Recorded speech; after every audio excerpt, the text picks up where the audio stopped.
حضرت معاویہ رضی اللہ تعالیٰ عنہ اور حضرت حسن رضی اللہ تعالیٰ عنہ کے درمیان صلح ایک بہت بڑی تاریخی اہمیت کی حامل ہے، اور مورخین نے اس بارے میں بہت کچھ رتب و یابس چیزیں لکھی ہیں، لیکن روایات کی روشنی میں حقیقت حال اتنی ہے کہ حضرت حسن بصری رحمہ اللہ فرماتے ہیں کہ اللہ کی قسم حضرت معاویہ رضی اللہ تعالیٰ عنہ خیر الرجلین تھے، یعنی عمر بن عاص رضی اللہ تعالیٰ عنہ سے بہتر تھے۔ انہوں نے حضرت عمر بن عاص رضی اللہ تعالیٰ عنہ سے فرمایا کہ اگر ایک فریق دوسرے کو قتل کر ڈالے اور دوسرا فریق پہلے فریق کو قتل کر ڈالے تو لوگوں کے معاملات کی دیکھ بھال کون کرے گا؟ ان عورتوں اور بال بچوں اور کمزور لوگوں کی نگہداشت کون کرے گا؟ ان حالات کے پیش نظر حضرت معاویہ رضی اللہ تعالیٰ عنہ نے عبد الرحمن بن سمرہ اور عبداللہ بن عامر رضی اللہ تعالیٰ عنہما کو حضرت حسن رضی اللہ تعالیٰ عنہ کی طرف روانہ کیا اور فرمایا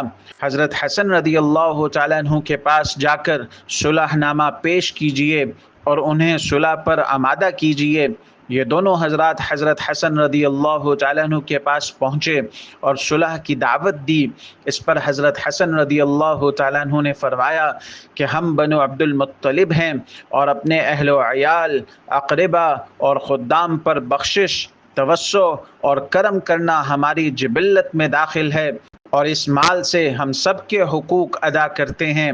اب اس امت میں انتشار اور فساد واقع ہو گیا ہے۔ اس پر ان دونوں بزرگوں نے فرمایا کہ آپ کی ضروریات اور تقاضے پورے کیے جائیں گے اور مطالبات تسلیم کیے جائیں گے۔ حضرت حسن رضی اللہ تعالیٰ عنہ نے فرمایا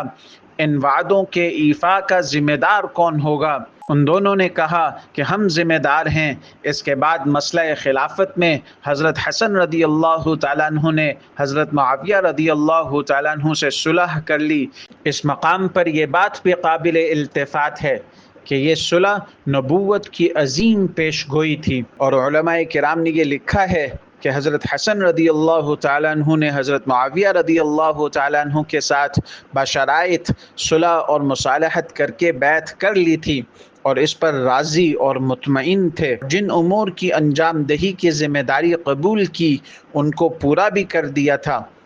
اس حوالے سے ابن حجر المکی رحمہ اللہ نے لکھا ہے کہ انہ اشترط علیہ شروطا کثیرتا فالتزمها ووفى له بها، کہ حضرت حسن رضی اللہ تعالیٰ عنہ نے حضرت معاویہ رضی اللہ تعالیٰ عنہ پر بہت سی شرائط عائد کی تو انہوں نے ان شرائط کو قبول بھی کیا اور ان پر عمل بھی کیا، اور وہ شرائط جو حضرت حسن رضی اللہ تعالیٰ عنہ اور حضرت معاویہ رضی اللہ تعالیٰ عنہ کے درمیان طے پائی تھیں معتبر کتب میں جو موجود ہیں، ان میں سے ایک کتاب اللہ، سنت رسول اللہ اور سیرت خلفائے راشدین پر عمل درآمد کرنا ہوگا۔